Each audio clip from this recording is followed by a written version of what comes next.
नमस्कार, मेरा नाम कंतेश अग्रवाल है। आपको मेरे वीडियोस पसंद आ रहे हैं तो उसे लाइक, कमेंट एंड सब्सक्राइब करिए। आइए आज हम बात करेंगे सुखी कैसे होएं।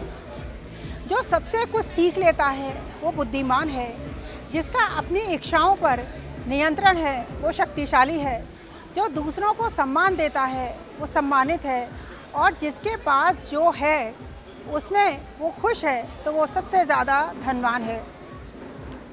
एक भैंस कीचड़ में पड़ी रहती है, एक सूअर विष्ठा खाता रहता है। इंसान जब उसको देखता है तो बड़ी घृणा करता है कि भैंस कैसे गंदी कीचड़ में बैठी है, सूअर कैसे विष्ठा खा रहा है।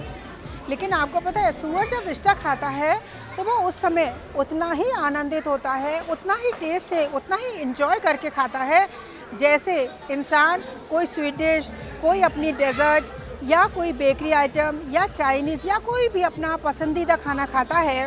वो उस समय जितना आनंद से, जितना स्वाद लेकर खाता है उतना ही सूअर विष्ठा को खाता है, यानी कि गंदगी को। ऐसे ही जब कोई भी ज्ञानी किसी भी इंसान को किसी भी वासना में, तृष्णा में और किसी भी गंदगी में, किसी भी वासना तृष्णा में पड़े हुए, संसार की किसी वासना में पड़े हुए देखता है तो वो ज्ञानी उस व्यक्ति को इसी सूअर और भैंस की तरह देखता है कि कितना अज्ञान में ये अपने लिए कष्ट हो रहा है। इंसान का सुखी रहने का आधार है ज्ञान और ध्यान और मन की शांति। जैसे आप देखते हैं, एक व्यक्ति शराब में धुत होता है, वो नशे में धुत है और वो बहुत ज़्यादा नशा करके एकदम बेहोश है और वो नाले में गिर पड़े। नाले में पड़ के चारों तरफ से गंदगी आ रही है, चाहे वह बाथरूम का पानी आ रहा है, विष्ठा आ रही है, कपड़े धोने का पानी आए, बर्तन धोने का पानी आए, लेकिन एक बेहोश नशे में धुत आदमी नाले में भी पड़े होकर बड़ा आनंदित होता है। वो सोचता है मैं यहाँ बड़ा खुश हूँ। अब जो व्यक्ति होश में है वो ऐसे हाथ पकड़ के उसे उठाने की कोशिश करे तो वो कहेगा तुम जाओ, तुम बेवकूफ़ हो, तुम्हें मेरा आनंद पसंद नहीं आ रहा है क्योंकि मैं यहाँ मज़े ले रहा हूँ। एक बेहोश आदमी जिस तरीके से नाले में पड़े होकर भी मज़े ले सकता है, उसे लगता है कि वो मज़े ले रहा है, लेकिन एक ज्ञानी जो होश में है वो देख सकता है गंदगी में पड़ा है। वैसे ही एक ज्ञानी, एक संत, एक व्यक्ति जो होश में रहता है वो किसी भी वासना में पड़े व्यक्ति को वैसे ही देखता है। सिर्फ शरीर को ही नहीं, अपने शब्दों को भी सुंदर बनाए। सिर्फ शरीर को ही नहीं, अपने शब्दों को भी सुंदर बनाए, क्योंकि शरीर को और चेहरे को तो इंसान भूल जाता है लेकिन शब्दों को नहीं भूलता। जिसके अंदर अहम कम होता है उसकी अहमियत ज़्यादा होती है और जिसके अंदर अहम ज़्यादा होता है उसकी अहमियत कम होती है। अहम कम होने से अहमियत ज़्यादा होती है। अच्छा बोलिए, अच्छा सोचिए, अच्छा कीजिए, सब वापस लौटेगा। एक राजा थे, उनको अपने मंत्री से कहा कि मुझे एक सेवक की ज़रूरत है।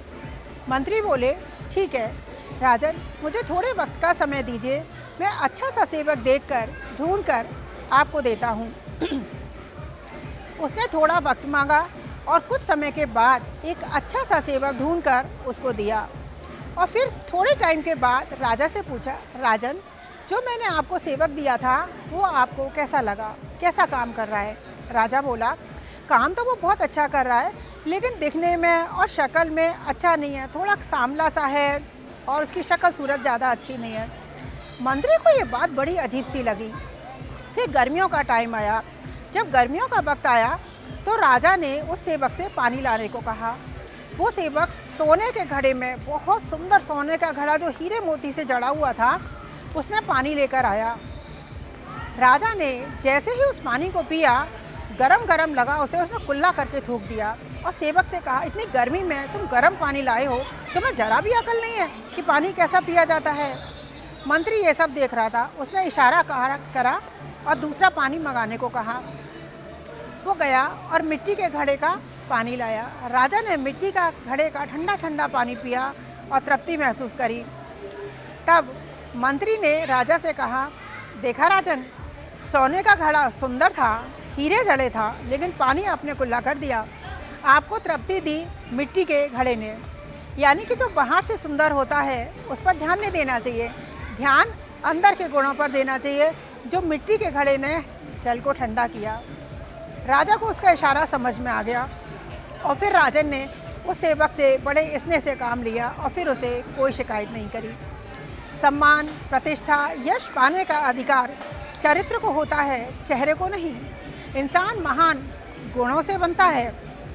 जैसे एक बहुत बड़े महल के शिखर पर भी कौवा बैठ जाए तो वो कौवा ही रहता है, कभी गरुड़ नहीं बन जाता। इंसान महान बनता है गुणों से, आसन से, सीट से, गद्दी से महान नहीं बनता। इंसान की सुंदरता, इंसान का सौंदर्य बढ़ता है मन की पवित्रता से। जिस इंसान का मन पवित्र होता है, विचार चिंतन अच्छे होते हैं, वो इंसान महान बनता है, वो उसके अंदर का सौंदर्य बढ़ता है।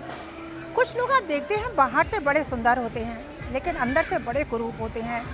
कुछ लोग बाहर से बड़े साधारण होते हैं लेकिन अंदर से बड़े अच्छे होते हैं। उनका विचार चिंतन गुण सब बड़ा अच्छा होता है। जिसका विचार और चिंतन अच्छा होता है उसका व्यक्तित्व चुंबकीय हो जाता है। बाहर से सुंदर दिखने में और अंदर से सुंदर होने में बहुत बड़ा फर्क है। संसार की हर वासना दुष्पूर्ण है। दुष्पूर्ण का अर्थ होता है संसार की हर वासना दुख देने वाली है। इस संसार की किसी भी वासना में आप फंसते हैं तो वो आपको सिर्फ दुख देती है। जैसे आप एक बाल्टी है, बाल्टी के चारों तरफ खूब सुंदर बाल्टी है लेकिन उसमें तला ना हो, यानी कि उसका पैंदा ना हो, तो आप उसे कुएं में कितनी भी बार डालिए, जिस तरीके से उस बाल्टी में एक बूंद भी पानी नहीं भरेगा, उसी तरीके से इस संसार की वासनाओं में, तृष्णा में, इच्छा में डूबकर आप कितना भी डूबिए, इस संसार में आपको कभी कुछ नहीं मिलेगा। संसार की वासना में डूब कर इंसान सिर्फ दुखी हो सकता है।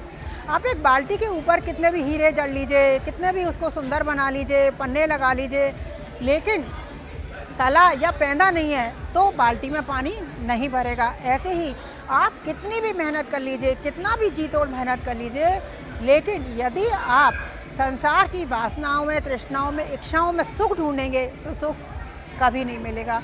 सुख होने के लिए इंसान को अहंकार, ईर्ष्या सब त्याग करना पड़ेगा।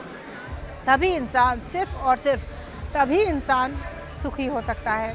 सुखी होने का आधार अहंकार को छोड़ना, ईर्ष्या को छोड़ना, ध्यान और ज्ञान में आना, हर वासना से मुक्त होकर इंसान सुखी हो सकता है।